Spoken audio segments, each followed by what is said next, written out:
All right, what's up, guys? Wraith Realm TV. Make sure to rate, like, and subscribe to the channel. Hit that bell icon for the latest and greatest that comes to my channel. And also make sure to check out my secondary channel, more Wraith Realm TV. Check out my Twitch streams, everything that we do around here.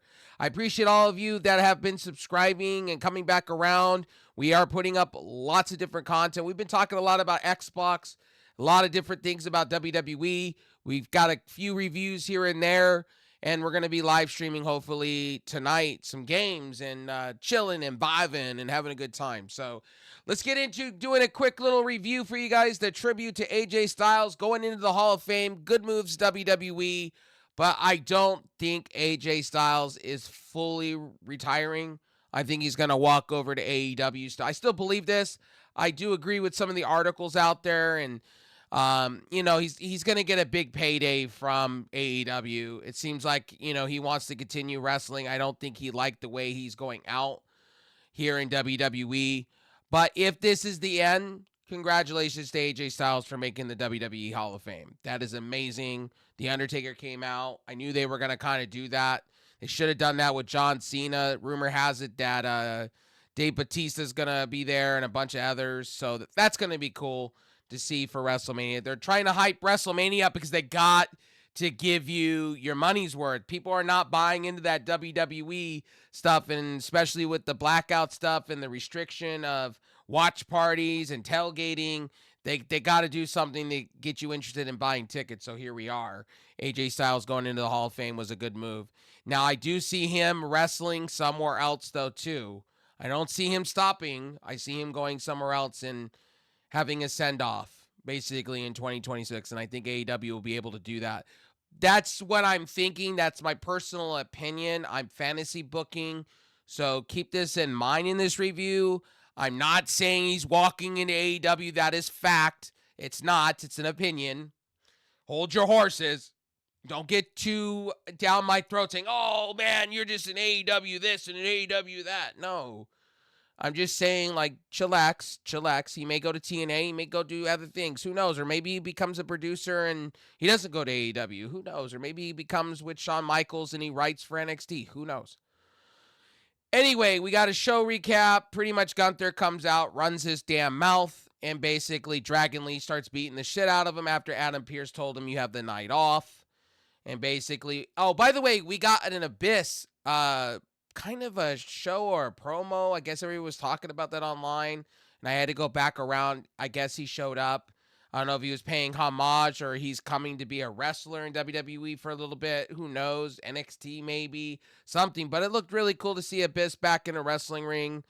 Gunther was going on and on and on how he's the best, how he retires, and how everybody's disgraceful. And then Adam Pearce comes out, tell him, get out of the ring. This is a night for AJ Styles, not for you. And then Dragon Lee and him just go at each other. What a way to start Monday Night Raw. Let's just put it that way. Cody Rhodes also being on it was good because him and AJ Styles have had their back and forth, Bullet Club members, things like that. So that's cool to see Cody. And then you had the Vision and all that, and that was cool. I mean, they were starting off Raw hot. This is what I'm talking about. They got to start Raw hot. They've been kind of starting bland a little bit with Raw. Now, LA Knight, you saw the signs. LA Knight, push LA Knight. Make LA Knight great again. There was a lot of things that were being pushed. There was a triple threat elimination match qualifier. Bronson Reed, Jey Uso, and the original El Grande Americano. So it looked like Bronson Reed tore his tricep, I guess. That's what the reports are, and he's going to be out for a while.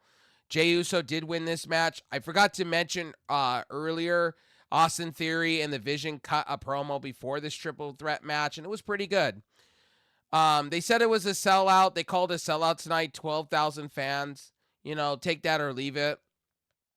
WWE's been having a hard time selling tickets. Again, Americano, great stuff from the original Americano. We all know that's Chad Gable. Can't wait for Chad Gable to become Chad Gable, but I'm loving the original El Grande Americano. And it's a shame Bronson Reed got hurt again. Bronson Reed has been very injury prone. as of the last few years. He's just been very injury prone. Now a torn tricep. He's going to be gone for quite a while. It's just another knock to this group that was supposed to be greatness. The vision has become literally the unvision because everybody just keeps getting hurt. What's next? Logan Paul getting hurt, Austin Theory getting hurt, because that's the only two that are left. Unless they bring in other members for this. But Jey Uso got a victory here with the Uso Splash. They showed AJ Styles debuting at Royal Rumble 2016, and Bobby Roode and Shinsuke Nakamura were shown to talking backstage. CM Punk entered the arena, and in the passenger seat of a Toyota Camry, NASCAR driver Tyler Reddick, owned by Michael Jordan's team, Reddick spinned in donuts around the lot. When Punk exit the car, he looked like he just got off a roller coaster ride. Yeah, that kind of looked like he was dazed and out of it. And then he comes in the ring, he cuts a promo, literally. And then during the break, I forgot to mention in the last match, Americano, basically Ludwig Kaiser, basically during the break, the original El Day Americano was devastated in AAA, while LA or Grande Americano Ludwig Kaiser basically was a hero. And then Jey Uso went for the splash, and then we had the spinning of the tires, and then CM Punk came out, cut his promo. This one, I'll give it. WWE was kind of cooking with gas tonight. They kind of had a pep in the step. It wasn't really that same bland WWE bullshit every week. It was actually pretty decent. Liv Morgan's WrestleMania decision was pretty good too.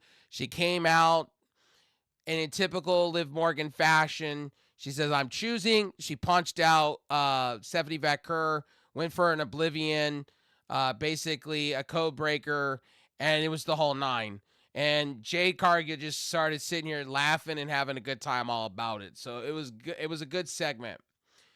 But yeah, honestly, Byron Saxton interviewed Javon Evans. Byron Saxton literally now is an interviewer. They've been doing a good job with him, doing some good interviews. But was quickly greeted by the rapper Offset, New Day, and Grayson Waller interrupted. And Xavier Woods was offended, and then they had a match, and basically Offset helped out Javon Evans, and Javon Evans basically got the 1-2-3 and upsetted Kofi Kingston, which was a good match. Javon Evans is good shit. Javon Evans needs to get more victories like this. We had Michin, Tom Matonga, Tom Maloa greeting Carl Anderson and Luke Gallows backstage. It's nice to see older WWE talent coming back together, or former Bullet Club members coming together to honor AJ Styles. I still think AJ Styles is not done. I think he's got some more to give. I think he's got another 2 years. So I see him literally, I think he's 40, 49, almost 50. So I see 51. Maybe he wants to go out the way he wants to go out. He did say he had some dream matches that he still wanted to do in prior interviews. He's saying all the right things now because he's obviously still contracted with WWE. What WWE does with him going forward, do they offer him a Legends deal? What are they going to do with him going forward? I think he's AEW bound. That's my personal opinion. So Morgan turned her attention to Cargill and then swerved and basically, like I said, Oblivion, Codebreaker, beat the shit out of her, and that was that. Natty versus Maxine Dupree. And I'm scratching my head with this one because they knocked out Maxine Dupree. This match didn't even get out the gate. She hit the ring post and then faked like she was knocked out. And then you had Natty basically beating the shit out of her. And the ref had to call a stoppage, drew up the X sign. I don't know if they were being real or not real. She had a concussion, not concussion. Are they playing it for Elimination Chamber? Maybe WrestleMania. Maybe that's where they give Maxine Dupree her victory over Natty. Student versus teacher, but this was okay. Again, Natty, they're trying to make look badass. I wish they would pay for the Rage Against the Machine song that she's using instead of like this song that she's trying to use. It doesn't make her look any good. So they basically were calling Natty basically dangerous because when she's out in the indie scene or Bloodsport or whatever for GCW, she has the Rage Against the Machine music, which they would bring it into here. Backstage, we have JD McDonough apologizing to Finn Balor wearing a suit for being a hothead last week. All he wanted to do was see Balor become champion. Balor accepted his apology. He said, brother fought, but they always made up. He plans on becoming champion, but he had to do it alone. Dom was upset and said he left him on his own last week. He knew Balor wanted to do things on his own, but he didn't. He wanted their help, and he defended the IC title against Penta next week. So basically, I think Penta's going to be the next IC champion. That's just my personal opinion. They got to give Penta a payoff here. And honestly, do we have Dom going into WrestleMania as Intercontinental Champion? I don't think so. I want to see more Penta be champion. JD McDonough had his back, but Balor quickly cut it. And he said nobody had his back when Dom and JD was hurt. He didn't blame them. He held his own while they were gone, and it's time for Dom to do the same. Take responsibility and grow up. Then basically, Kathleen Kelly interviewed Trick Williams on stage during the break. He planned on winning the Elimination Chamber Saturday. The crowd chanted or seemed to be into him and said, isn't that hot for anything so far tonight except Rhodes' entrance? So basically, Adam Pearce unfortunately delivered person to load up a wooden crate to ship it to Chicago so he and Nick Aldis could open it together Saturday.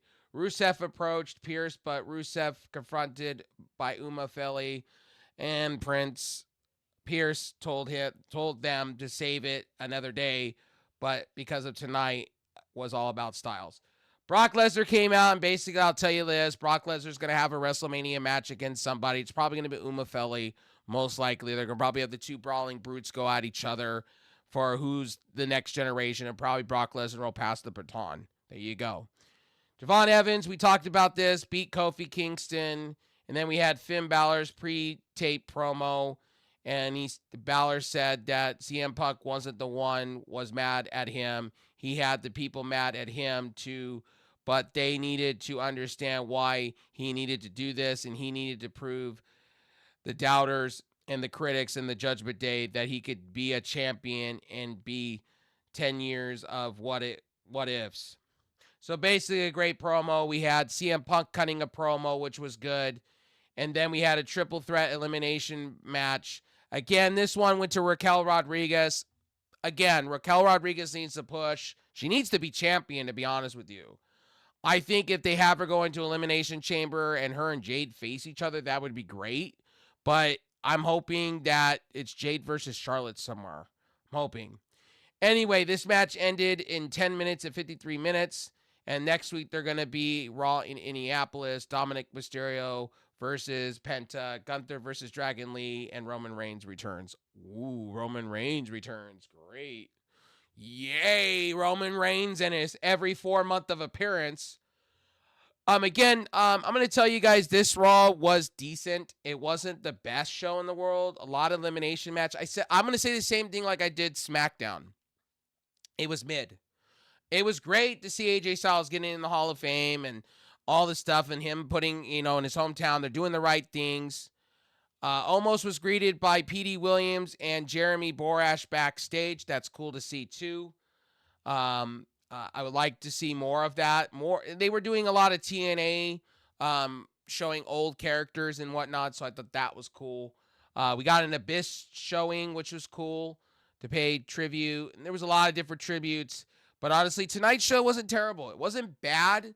It's just you're trying to build for, Elimination Chamber, and I felt that it fell a little flat. That's just me. And again, WWE's trying to build the fans' trust after all the shit they've been doing all this week. And then there's rumor and speculation that Vince McMahon is coming back into the fold, that he's got a team of people that's going to try to buy TKO out. I highly doubt that's going to happen, but we'll see. I don't know, man. You know, I'm not a big Vince McMahon fan after all the shit that's been going on with him. So it is what it is. At the end of the day, I've seen some weird, interesting shit in the wrestling side of things. So Vince McMahon wasn't good, and Triple H is not good. So I just don't know where to go with that. And what do you do going forward?